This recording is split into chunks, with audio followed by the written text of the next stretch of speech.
क्या आप रोज post office जाकर पैसा जमा करते हैं? क्या आप महीने में 1 से 2 बार पोस्ट ऑफिस जाते हैं? क्या आपने पोस्ट ऑफिस में बचत खाता खोल रखा है?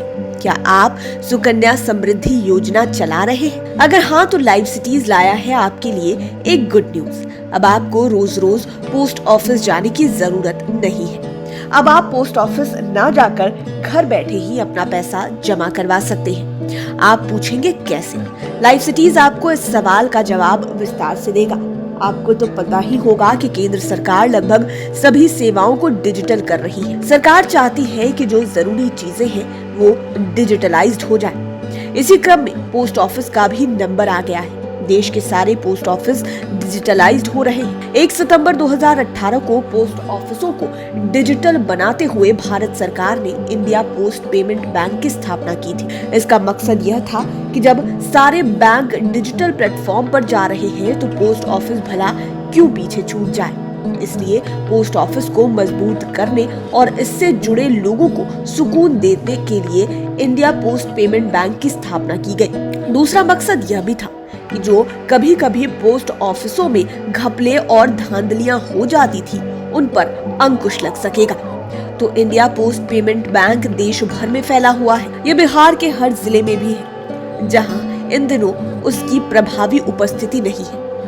वहां आने वाले चंद दिनों में इनकी मौजूदगी तेजी से हो जाएगी क्योंकि इस दिशा में तेजी के साथ काम चल रहा है। अब हम आपको यह बताते हैं कि यह बैंक आपके लिए फायदेमंद कैसे है। दरअसल इंडिया पोस्ट पेमेंट बैंक ने एक ऐप निकाला है। इस ऐप का नाम है IPPB मोबाइल ऐप। यह दरअसल इंडिया पोस्ट पेमेंट बैंक का ही शॉर्ट नेम है। जिस नाम से ऐप बनाया गया है, अच्छी बात है, ऐप बन गया। अब इस ऐप के फायदे क्या क्या है ये भी समझ लें।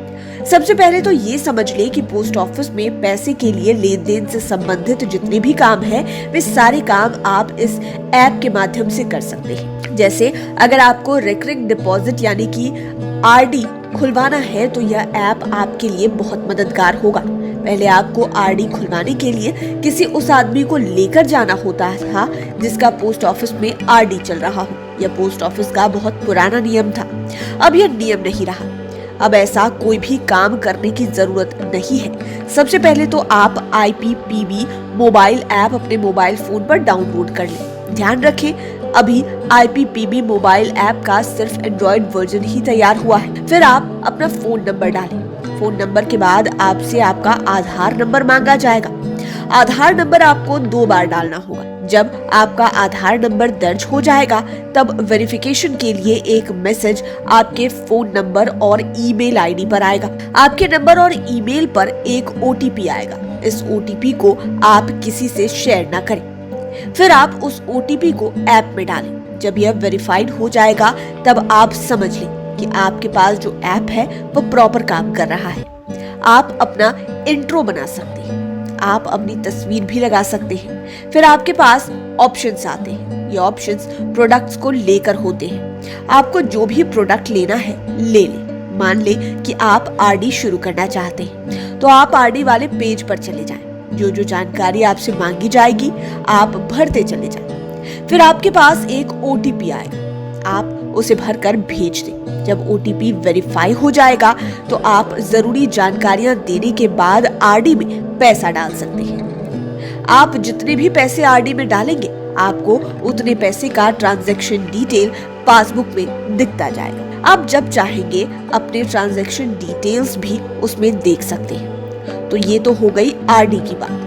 इसके बाद बात कर लेते हैं सुकन्या समृद्धि योजना की। सुकन्या समृद्धि योजना में आप 1 साल में 1.5 लाख रुपए तक जमा कर सकते हैं, इससे ज्यादा नहीं। लेकिन आप अगर वन टाइम 1.5 लाख रुपए जमा कर साल भर के लिए छुट्टी लेना चाहते हैं तो इस ऐप में वैसी भी व्यवस्था है। आपको करना सिर्फ इतना है कि आप पैसे डालने के पहले जरूरी चीजों को समझ लें। जैसे रेट ऑफ इंटरेस्ट क्या होगा। आपके मन में कंपाउंड इंटरेस्ट को लेकर कोई शक या फिर संशय तो नहीं? अगर है तो आप कस्टमर केयर नंबर 155299 पर फोन कर सकते हैं। सब कुछ समझ में आ जाए तो ही पूरे पैसे डालें। आप जैसे ही पैसे डालेंगे आपके पास एक मैसेज आ जाएगा कि फला अकाउंट में इतने पैसे फला ने डिपॉजिट किए। इसके बाद आप निश्चिंत हो सकते हैं। इसी प्रकार पोस्ट ऑफिस के जितने भी प्रोडक्ट्स हैं, आप उन सभी को डिजिटल खाते के माध्यम से देख सकते हैं, ऑपरेट कर सकते हैं। अब वो दिन इतिहास की बात हो गई जब आप पैसा जमा करने के लिए बार बार पोस्ट ऑफिस के चक्कर लगाते थे। अब आप कहीं से भी पैसे डाल सकते हैं अगर आपके पास ये ऐप है। हाँ, एक बात और नोट कर लें, अगर आप पैसे निकालना चाहते हैं तो आपको पोस्ट ऑफिस जाना होगा। अभी पैसे निकालने के लिए ऑनलाइन सिस्टम पर काम चल रहा है। उम्मीद है कि बहुत जल्द ही आपको पैसे निकालने के लिए भी पोस्ट ऑफिस ना जाना पड़े। तो एक ऐप के माध्यम से आप पोस्ट ऑफिस में एक बढ़िया डिजिटल खाता खोल सकते हैं। आप चाहे तो डिजिटल खाता फ्री वाला भी खोल सकते हैं। शर्त यह है कि आप भारत के नागरिक हो, बालिग हो, माने कि 18 साल की उम्र के हो। आपके पास एक स्मार्ट मोबाइल फोन, आधार कार्ड होना जरूरी है। ये सब है तो इंडिया पोस्ट पेमेंट्स बैंक की मजेदार डिजिटल सेवा लेने के लिए आप योग्य हैं। अब सवाल ये उठता है कि डिजिटल खाता खोलने के क्या फायदे हैं? तो डिजिटल खाता खोलने के अनेक फायदे, जैसे नंबर 1, आप स्वयं तत्काल खाता खोल सकते हैं, किसी की जरूरत ही नहीं पड़ेगी इसमें।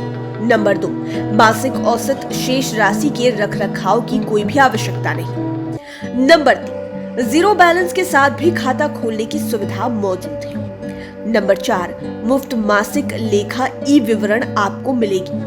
और नंबर 5, सरलता पूर्वक बिल भुगतान और रिचार्ज की सुविधा आपको दी जाएगी। डिजिटल खाते को लेकर कुछ और भी जरूरी बातों को समझ लें। नंबर 1, 12 महीने के अंदर केवाईसी औपचारिकताओं को पूर्ण करना अनिवार्य है।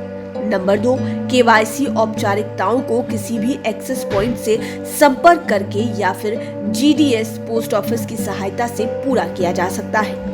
इसके बाद डिजिटल बचत खाता को नियमित बचत खाता में अपग्रेड कर दिया जाएगा। नंबर 3, खाते में वार्षिक संचयी जमा हेतु अधिकतम ₹2 लाख की ही अनुमति। इसमें ज्यादा आप खाते में पैसे नहीं रख सकते। नंबर 4, खाता खोलने के 12 महीने के अंदर केवाईसी की औपचारिकता पूरी नहीं करने की स्थिति में खाता बंद किया जा सकता है। नंबर 5, खाता खोलने के 12 महीने के अंदर केवाईसी की औपचारिकता पूरी करने के बाद डिजिटल बचत खाते को पीओएसए से जोड़ा जा सकता है। उम्मीद है ये वीडियो आपके बेहद काम आएगा। इसी तरह के वीडियोस के लिए हमारे चैनल लाइव सिटीज को सब्सक्राइब कर लें, साथ ही फेसबुक पेज को भी लाइक करें। आप हमें ट्विटर पर भी फॉलो कर सकते हैं। धन्यवाद।